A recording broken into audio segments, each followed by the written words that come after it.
Hello students, आज हम आपको डिटरमिनेंट्स के आगे क्लास में पढ़ाने चल रहे हैं minors and cofactors. Minors and cofactors कैसे फाइंड करते हैं। कोई भी डिटरमिनेंट्स ऑफ ऑर्डर को हम डिटरमिनेंट लिख लिया पहले a11, a12, a21 और a22, यानी first row first column, first row second column, second row first column और सेकंड रो सेकंड कॉलम। इसमें माइनर अगर आपको a11 का फाइंड करना है, माइनर ऑफ a11, a11 का माइनर अगर फाइंड करना है तो फर्स्ट कॉलम और फर्स्ट रो को छोड़ दीजिए, यानी इसको और इसको, बचा क्या, यानी माइनर ऑफ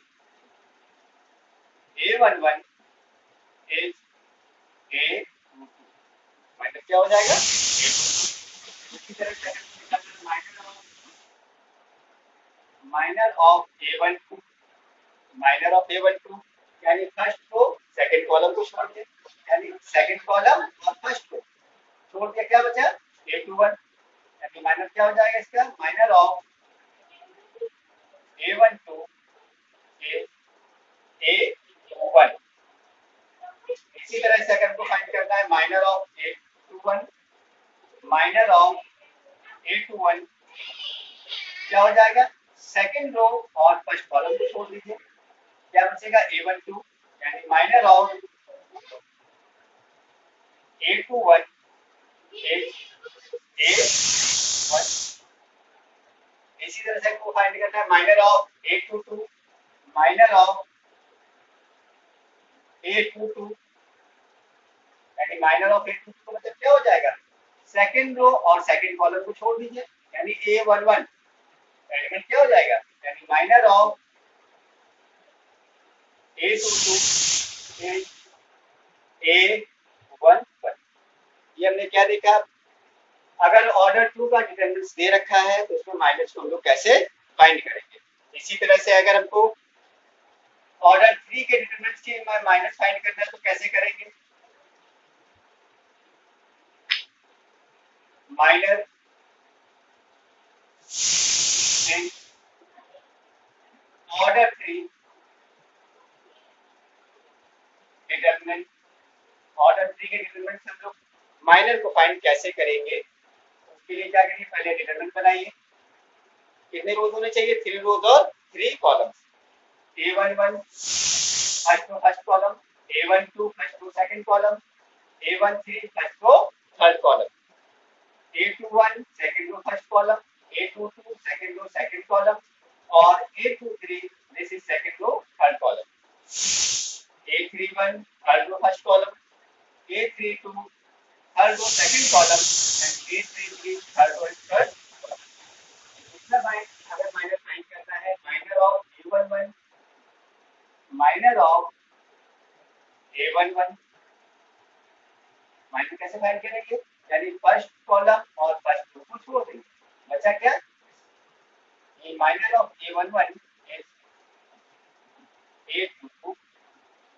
a23 और a32 एंड a3। a11 का माइनर क्या हो जाएगा, अब इसको सॉल्व कैसे करते थे, ऑर्डर टू डिटरमिनेंट को this into this minus this into this, यानी a22 a33 minus a23 and a3। ठीक है, ये हमने ऑर्डर 3 के डिटरमिनेंट्स में कैसे हम लोग माइनर को फाइंड कर रहे हैं। ठीक है, अब इसमें क्या करते हैं हम लोग, कोफैक्टर्स को कैसे फाइंड करना रहता है। कोफैक्टर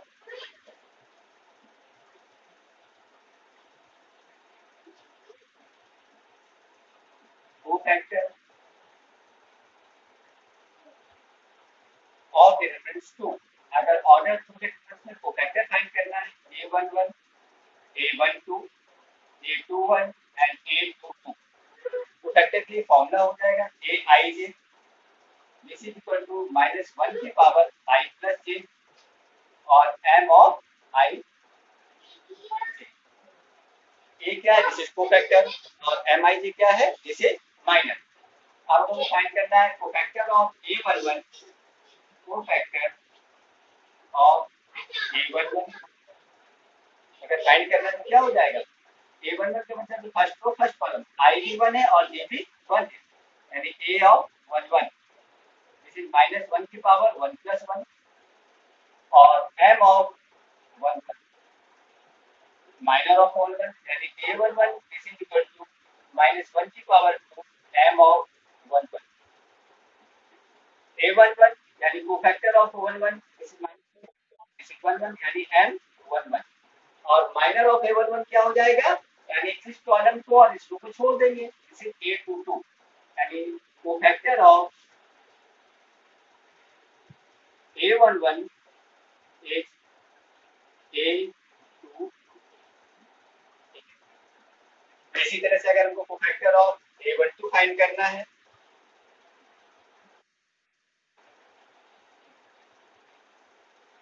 कोफैक्टर ऑफ A12 का कोफैक्टर फाइंड करने के लिए क्या करेंगे, यहाँ पर I1 है, I क्या है इसमें 1 और J क्या है, दिस इज रो और दिस इज कॉलम। अब यहाँ पर A1 कर देते हैं, A ऑफ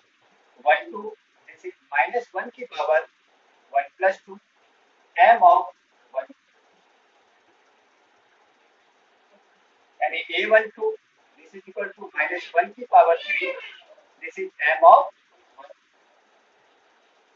यानी A12 this is equal to -1 की पावर 3 यानी ऑड नंबर अगर रहता है तो साइन क्या हो जाएगा माइनस, यानी माइनस टाइम्स ऑफ M12। अब इसमें M ऑफ माइनर ऑफ 1 2 क्या हो जाएगा, यानी सेकंड कॉलम और फर्स्ट रो को छोड़ दिया, दिस इज A21 यानी A12 this is equal to minus times of A2 यानी cofactor of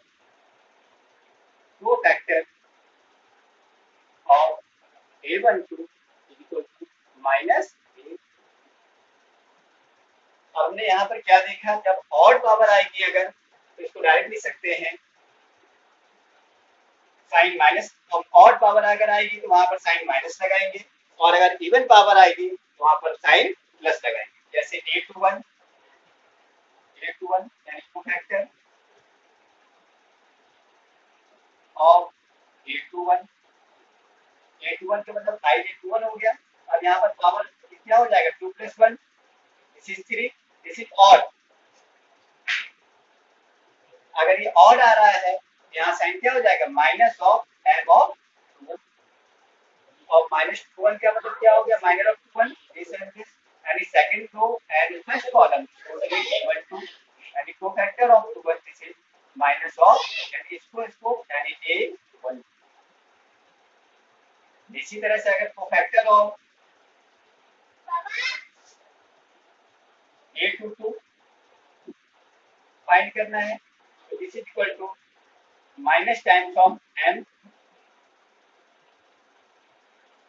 M of 2 and cofactor of A22 this is sin क्या हो गया यहाँ पर 2 + 2 this is 4 this is even now sin is positive इसलिए यहाँ पर sin क्या हो जाएगा पॉजिटिव हो जाएगा। Minor of 2 to this second column और सेकंड रो को छोड़ दीजिए this is A11 this is A। ये हमने देखा कि minors and cofactors of order 2 determinants. अब इसी तरह से अगर cofactors of order 3 determinants find करेंगे तो कैसे करना है।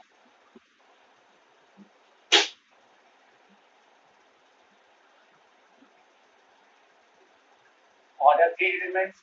कोफैक्टर ऑफ ऑर्डर 3 डिटरमिनेंट्स कैसे हो जाएगा A11 A12 A13 now A21 A22 A23 and A31 A32 and A3 इसको लिखिए। अब यहाँ को आपको कोफैक्टर फाइंड करना है A11 का कोफैक्टर ऑफ A11 का कोफैक्टर फाइंड करने के लिए A11 दिस इज -1 की पावर 1 + 1 2 एंड M ऑफ 1 1 की पावर इवन है इसलिए यहाँ पर A11 this is equal to M of 1 1 और माइनर ऑफ 1 1 यानी फर्स्ट कॉलम और फर्स्ट रो को छोड़ दीजिए, यानी A11 this is equal to A22, A23, A32 and A33, यानी A11 का यहाँ पर कोफैक्टर आ जाएगा, cofactor of A11 is equal to this into this minus this into this, यानी A22 into A33 minus A23 into A3 factors of A11। इसी तरह से अगर हमको कोफैक्टर अगर फाइंड करना है, cofactor of A12,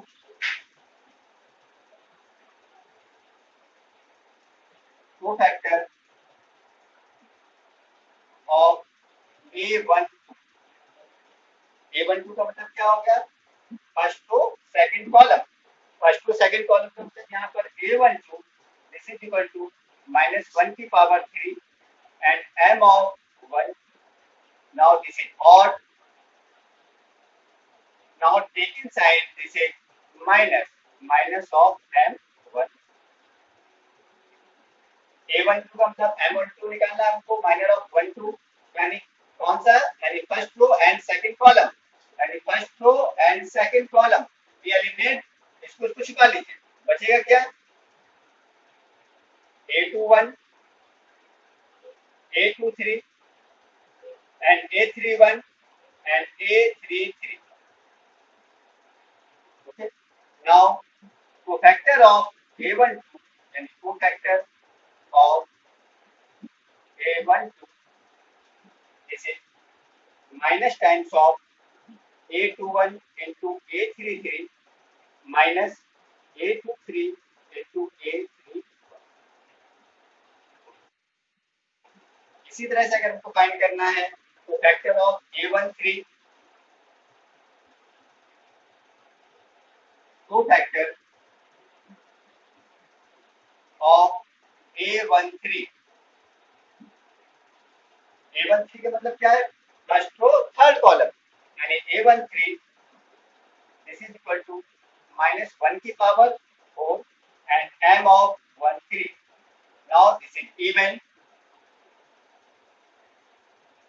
A13 this is m of 13, now cofactor of A13, cofactor of A13 this is m of 13, यानी first row and third column, यानी this row and this column, elements कौन से हो जाएंगे, A21, A22, A31 and A32, this is equal to, यानी cofactor of A13, cofactor of A13 is equal to, now this is this into this minus times this into this, यानी A21 into A32 minus A22 into A31। तो बच्चों हम लोगों ने देखा यहाँ पर कि हम लोग माइनस और को फैक्टर्स को किस तरह से फाइंड करते हैं, ऑर्डर 2 के डिटरमिनेंट्स हो या ऑर्डर 3 के, ऑर्डर 3 के डिटरमिनेंट्स अगर हैं तो यहाँ पर हम लोग इसको साइन देखते हैं और ऑर्डर 2 वाले में भी शुरू करते हैं। अब इसी तरह से हम लोग अगर फाइंड करना है हमको, नेक्स्ट टॉपिक हमारा है collinear and area of primes, collinear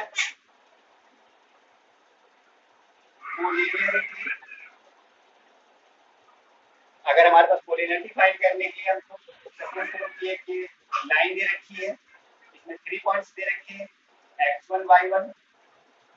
now this is x2 y2 and this is x3 y3। अभी तक हमको मालूम है कि इसमें क्या करते हैं कि अगर इनका सम किया जाए, now sum of all this coefficients is equal to 0, now this is collinear. लेकिन हमको यहाँ डिटरमिनेंट से सॉल्व करना है, अगर डिटरमिनेंट है यहाँ पर इसको पहले लिखिए ऐसे x1 y1 x2 y2 and x3 y3, we are taking 1 1 1। इसको सॉल्व करने पर अगर इसकी वैल्यू क्या आ जाए, नाउ दिस इज 0, तो डिटरमिनेंट क्या हो जाएगा, collinear. Now points are collinear, points are collinear. Area of triangle अगर फाइंड करना है, area of triangle, area of triangle find करने के लिए हमारे पास एक पॉइंट्स होने चाहिए। Now this is vertex A, now this is vertex B and this is vertex C. Now the points x1 y1, here x2 y2 and here x3 y3। इसको find करना है अगर डिफरेंस से, तो यहाँ पर कैसे करेंगे, x1 y1, x2 y2 and x3 y3। This is 1 to 1 1। इसको एक्सपेंड कर दीजिए, कैसे सॉल्व करेंगे इसको, x1 this column and this row, यानी y2 minus y3 1/2। Area find करना है तो 1/2 लिख देंगे, 1/2 minus y1 this column and this row, x2 minus x3 plus 1 x2 y3 minus x3 y। तो बच्चों हमने देखा क्या यहाँ पर कि अगर कोई भी पॉइंट्स अगर दे रखे हैं, कोलिनियर प्रूफ करना है तो डिटरमिनेंट्स क्या आ जाए, 0 आ जाए। और अगर एरिया ऑफ ट्राइंगल फाइंड करना है तो यहाँ क्या हो जाएगा, 1/2 x1 y1 and 1 x2 y2 1 और x3 y3 1। इसको सॉल्व करने के लिए 1/2 x1 y2 minus y3 minus x2 minus x3 plus 1 x2 y3 minus x3 y। इसको सॉल्व कर देंगे तो क्या फाइंड हो जाएगा, एरिया ऑफ ट्राइंगल। तो बच्चों अभी हम लोगों ने क्या फाइंड किया है, माइनर्स, कोफैक्टर, कोलिनियरिटी और एरिया ऑफ ट्राइंगल। तो आप बेटा नेक्स्ट क्लास में इसके आगे प्रॉपर्टीज इसकी और इसके क्वेश्चंस को बताएंगे। ओके।